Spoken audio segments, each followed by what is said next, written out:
angels waging war in the unseen realm. Global events fulfilling biblical prophecy. Eternal life. What lies beyond mortality? From analyzing the paranormal from a biblical worldview to the discussion of cutting-edge science and technology. Conspiracy. Discovery. Special investigative reports. Unafraid to explore the challenging issues facing humanity. Welcome to another edition of Skywatch TV.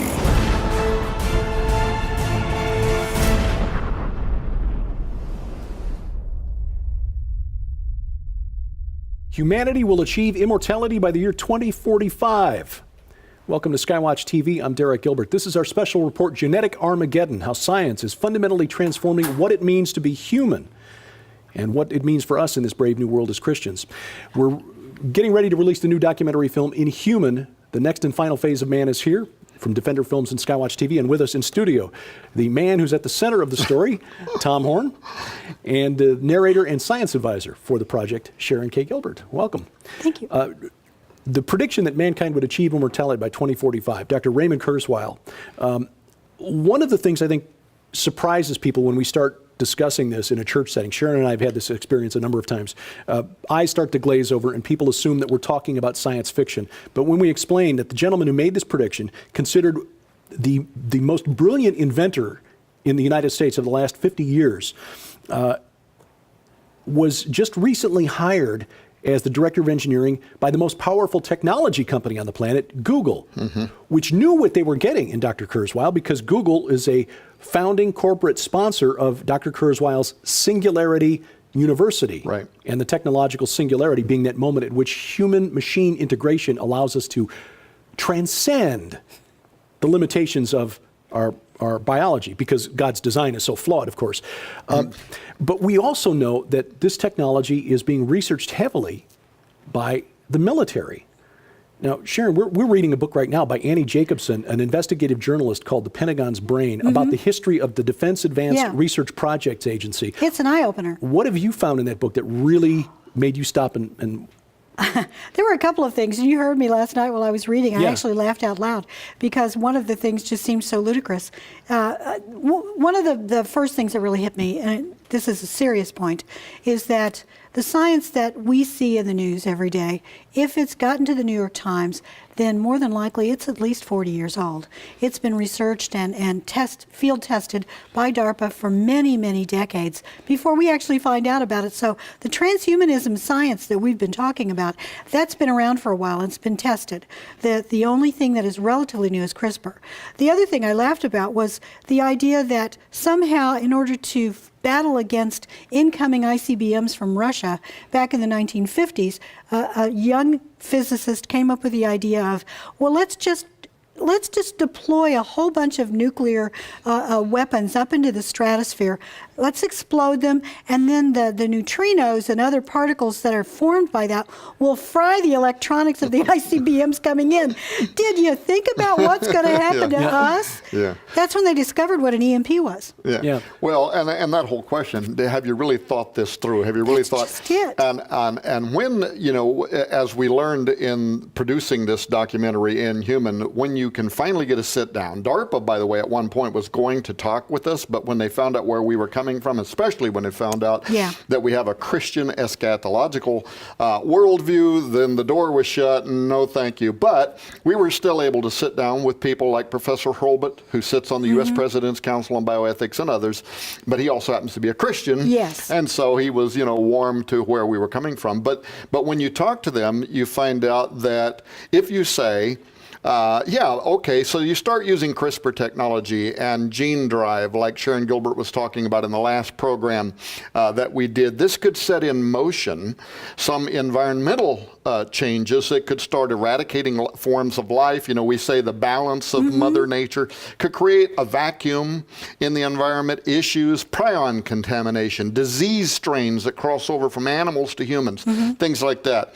But their answer to it is basically this. They say, yes, but our enemies, our competitors, they are working overnight right now to develop this technology, and if we don't prepare to be able to match them or to compete with them on the battlefield, then they will dominate it and threaten our way of life. Well, and that very reason is given for researching artificial intelligence, that we as the United States, we have to be the first ones that have the strong AI that emerges, because if we don't, China or somebody else is going to get it, and they're going to take control. Right. And if people think that, again, we're overstating the case, that was one of the things that jumped out at me about the Annie Jacobsen book, The Pentagon's Brain. When the hydrogen bomb was developed in the early 1950s, 1954, some very prominent physicists, Enrico Fermi, for who the Fermi Lab in the Chicago area is named, the particle accelerator, went to President Truman and said, this is evil. We cannot build this. There is no purpose for a weapon this powerful except to wipe out entire populations. And yet, they were overruled because the prevailing thought within the defense establishment at the time was that if we don't develop this, our enemies will. Those godless communists will have no problem doing something like this to us. In fact, Lawrence Livermore Laboratory, the first hydrogen bomb actually turned out to be much stronger than they thought it was going to be. Freaked out the scientists in the bunker because the explosion keeps growing. We may have set the entire atmosphere. They barely got out of there. They barely got out alive. They were looking for a 6 megaton explosion. They got a 15 megaton explosion. They went back to the president and said, we've developed a design for a 15,000 megaton, a continent destroyer. Right. Why? Because we have to do it, or the communists will do it first. Why? 60 years later, when we're talking about these types of weapon systems, autonomous, super intelligent AIs guiding weapon systems. This is the acronym LAWS, lethal autonomous weapon systems, are being developed for the battlefield. Why? Because if we don't, the Russians, the Chinese, or so this is what some of the top think tanks in the world right now, like the Jasons that we've referred to and before. By the way, there really is a group called the Jasons. Yes. In fact, the it's woman in the book, she's one of the people that's responsible for chronicling the history Annie of Jacobsen. DARPA. Talks about the Jasons, admits that they're there and they exist. And the Jasons, so you have this top think tank. They don't like to be identified as to who they are. That's what makes them controversial, and some people think, they're bigger than life, and so therefore they can't really actually even exist. But they have been quoted, and some of their white papers that they've produced for DARPA and the Defense Department and so on, some of that's been leaked on occasion to like Wired magazine and people like that then publicize it. And that's the argument they're making. We have to get ahead of this technology. In fact, a few years ago, DARPA said that if the United States was not ahead in this technology by the year 2012, so now we're 3 years past that moment, they said we would fall irreparably behind and we would never catch up. So who are they talking about? Well, certainly they're talking about China, most likely Russia, and some of the other national powers that are secretly, quietly developing genetic technologies, weaponized forms of living organisms, right? So this is biotechnological advances. But when you look at the line items in their budget, like DARPA, the last 3 years, their presidentially approved budget, it's got millions and millions of dollars set aside to create a blueprint for altering humans, creating new forms of humanity, genetically modifying humans. And we know that the Chinese are already experimenting using CRISPR technology to modify humans, at least at the embryonic level, if not more so. And one of the things that came out in the interview with Annie Jacobsen, which I did just last week, that surprised me and she said really disturbed her, was that DARPA is experimenting with what they're calling neurological, that's not the interfaces? Neurotherapeutic implants, where they are implanting chips into the human brain, into the brains of soldiers who've been injured and cognitively damaged, soldiers who suffered head trauma, some of whom are profoundly impaired in a vegetative state. Their goal, and this is a noble goal, because they want to restore cognitive function to soldiers who've been injured. And I'm all in favor of that. I think that's a wonderful thing. But part of the research, she says she was told by some of the researchers involved in this work, is getting a better understanding of how the human brain works so that DARPA can invent and finally develop a fully functional, autonomous artificial intelligence. That's the hurdle that they've not yet overcome. And one of the other people that we interview in the film, Inhuman, Hugo de Garis. He's a famous artificial brain designer. He worked all of his adult life, actually the last 10 or 15 years of his life for the Xi'an University in China, right? Trying to develop an artificial brain. He was the one who first proposed to us, and he's in our documentary film, proposed to us that the way that they're going to accelerate reaching strong artificial intelligence, that moment when a synthetic brain comes online, a godlike entity, he says, millions and millions of times more intelligent than all of the humans in the world. He said the way that that would happen would be by integrating human brains with artificial intelligence systems so that the AI can learn from our brains how to reason and how to function and how to think and how to become essentially a deity, an entity. Yeah. Well, there was a story in the news last week that robots are now watching YouTube videos to learn how to do things humans do. Right. If they are sentient enough or aware enough to copy what they're seeing in a video, that is a strong step. And again, that was in the news. So if it's in the news, it's 40 years old. Well, and I want to talk about that and how this might be fulfillment of prophecy in just a minute, because there's some scholars 100 years ago suggesting that this might be the fulfillment of prophecy. But first, we're going to tell you in just a moment how you can get a copy of the documentary film Inhuman. The next and final phase of man is here. And during the spot that you'll see, there is a reference to some mystery books. And Tom Horn is here to share with us the mystery books that people may receive. And we're taking a moment to do this because we know that when they see the commercial, they can see what all the different $300 worth of product is going to be. But then it mentions we're also going to throw in 2 mystery books so that the phones aren't lighting up with people wanting to know what the mystery books are. Just understand that this is overstock. It's going to be the books of our choice. Here's some of the samples that I grabbed just before I came in here. Right now we have copies of the Disaster Survival Bible. We have this one, hardback book, Discovering the City of Sodom. This is a fascinating book. I can't hardly wait to get to read that one. Jack Graham's book, Unseen, on spiritual warfare. Here's the book, Survive the Unthinkable, a total guide to women's self-protection. There's great big gigantic books, you know, like the Researcher's Library, but it's books that are in overstock. And when we're sending out your $300 worth of product, which you're going to see in a moment in the commercial, they're also going to be adding 2 books from overstock. And then one other quick thing, in addition to the $300 worth of product, the first 3,000 people that order on November 17th, the countdown clock is on the top there. You'll see it on Skywatch TV. The first 3,000 people will also receive the WorldNet Daily produced documentary, The Last Pope. The Pope is in the news. This ties it into prophecy. The first 3,000 people will also receive that. So watch this commercial to find what else is going to be included in the biggest giveaway in Skywatch TV history. Coming exclusively from Skywatch TV for a very limited time starting November 17th, 2015. When you purchase the new documentary film Inhuman and the companion book Dead Pets Don't Lie from Skywatch TV, you'll receive the largest giveaway in Skywatch TV history. An unprecedented $300 in free books, audio sets, and DVDs to add to your library or to give away as gifts during this holiday season.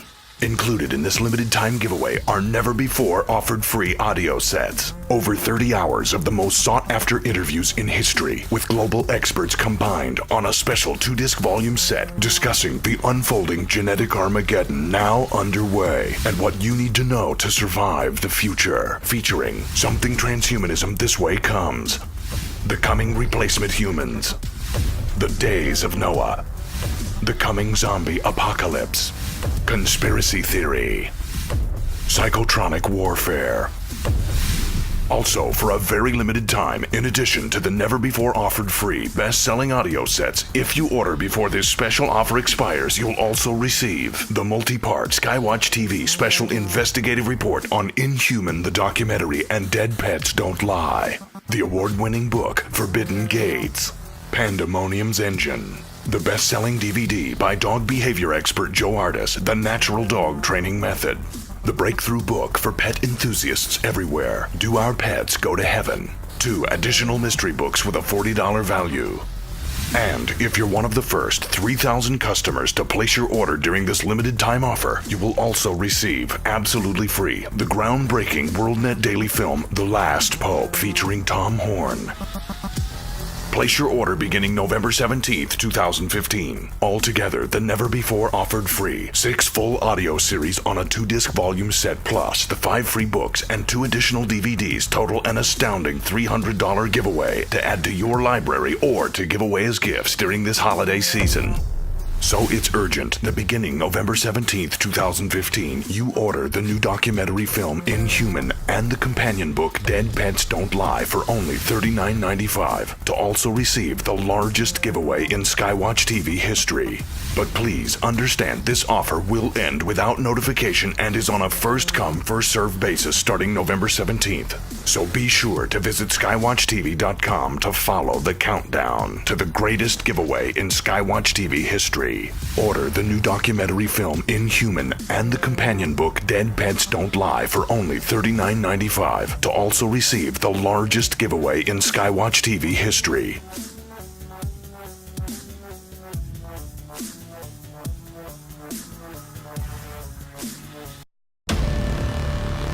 Coming this November. I'm not sure that the world is ready to receive this. Tom Horn, Joe Ardis, Donna Howell, and the Skywatch investigation team join a host of global experts in the conclusion of a multi-year undercover inquiry that exposes what the U.S. government, the FDA, and monster corporations have been hiding from you. We're talking about everything from the food that we eat to animals and pet animals to ultimately humans. Literally, what we have been doing with genetically modified crops, what we have and are doing with transgenically made animals, we fully intend to do with the human race. I mean, how many people know right now that the last scientist in Congress, Bill Foster, recently spoke before Congress. He wrote an article for The Hill in which he says that right now the top science departments in our government that dole out taxpayer-funded revenue have already been ordered to literally create the guidelines that are going to be used for genetically modifying the human race. I think 90% of Americans would be shocked if they learned that their cats and dogs were eating these diseased meats and euthanized pets. During our investigation, we were able to verify that if your pet Fluffy had been euthanized at one of these vet clinics or one of these shelters, it would be recycled into food byproducts, toothpaste, cosmetics, deodorant. The stench is overwhelming. It's unbelievable. Coming in November, an unprecedented, official, and imposing undercover report that exposes what government agencies and greedy corporations are hiding about a genetic menace that is slowly, quietly, secretly killing and transforming all of creation. They have made a Faustian deal with the devil. I'm talking about our government. They have sold out the best interest of Americans to greedy monster corporations that are in their back pockets. Coming this November exclusively from Skywatch TV. Dead Pets Don't Lie. Inhuman the documentary. Survive the future.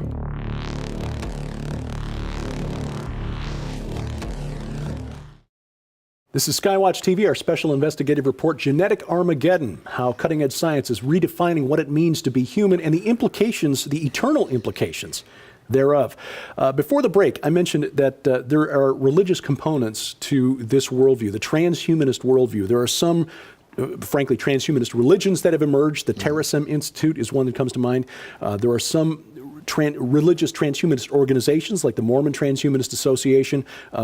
Their belief system envisions them becoming as gods anyway, so it's a kind of a natural fit with the transhumanist movement.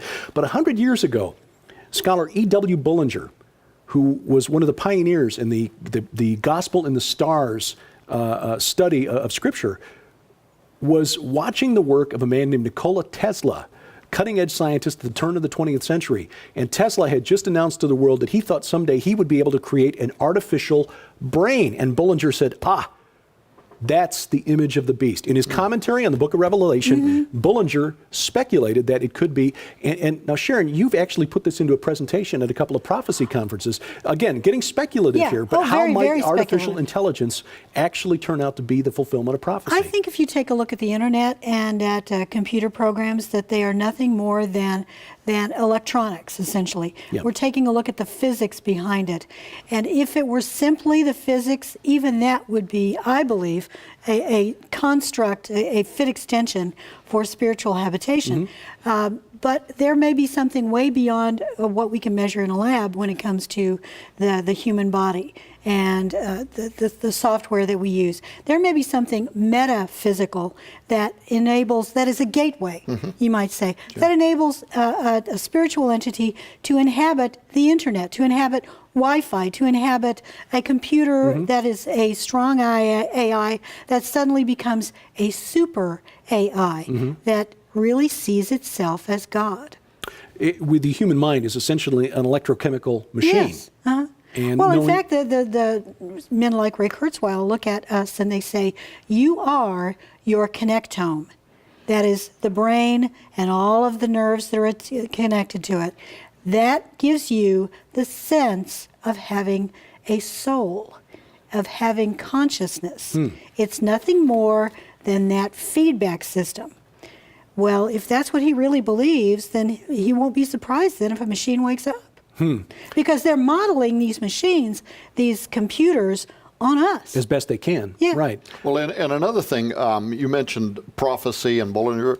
When we were producing this documentary, Inhuman, what we tried to do was to kind of have a fair and balanced evaluation of everybody's different worldview. We certainly have our worldview, and we make it known in the film, but we didn't want it to be a gotcha, a setup on the transhumanists who were willing to sit down with us. And we got the world's leading transhumanists to sit down. People like Dr. James Hughes, people like Natasha Vita-Moore, who the New York Times has recognized as the world's first real transhumanist philosopher. And she does all this, what does she call it? Body design. I forget exactly what it's called, but she's designed the bodies of the future and how they're going to glow and different things. And we found, these people to be altruistic. I think that they really do imagine that their worldview is a better worldview, and we're going to lead to improving the human species. But because of our background, we also wanted to ask this question: could there be something prophetic about the transhumanist worldview, the genetics revolution, the biotech revolution? And so in this film, we also have people like Gary Stearman, who's been very familiar to our setting. Gary shines in this documentary. I mean, some of the most substantive and thought-provoking kind of questions. We have Chuck Misler, Chris Putnam, who is in the film, Paul McGuire, who was here with us recently. So we also went, and Noah Hutchings, the very last documentary that Dr. Noah Hutchings will ever be in was the one that we produced. And a little play on his name, we asked him if this could be the days of Noah, right? And Noah talked about what happened in the days of Noah, where we have a record of the first real genetic interruption into the species, where powerful beings took what God had made, crossed species barriers, created mutations, and ultimately the belief is by most of these scholars that it led to the great fiat of the flood, in which God had to wipe out, because Genesis makes it clear, all flesh, both man and beast, had been corrupted. Well, now, for the first time since the great flood, we are doing the same thing again, where we are crossing over species barriers. And it makes you wonder, besides a lot, what does God know about those barriers and why he put them there, and what he might actually be protecting us from? And the fact that now we're almost carelessly crossing over those species barriers again. But the question is it prophetic? And we wanted to also ask that question. And so it's part of this documentary film. One of the experts that you consulted for the film, Wesley J. Smith, senior fellow from the Discovery Institute, tells a story that I think accurately describes the transhumanist movement. He says it's like the classic Woody Allen joke. two old ladies who've been friends for years, and Fern says to Pearl that she's tried this new restaurant, and Pearl says, well, how did you like it? And Fern says, oh, it was terrible. The food was awful, the service was lousy, and the portions were so small. In other words, life is nasty, brutish, and way too short. So why do the transhumanists want to extend this mortal life instead of accepting the immortal bodies, the perfect bodies that we are going to get someday? We are all going to be post-human someday. Right. And the transhumanists, sadly, for the most part, don't recognize that fact. And I've talked with Zoltan Istvan. We mentioned him previously. He's the author of a book called The Transhumanist Wager, running for president as a transhumanist party ticket.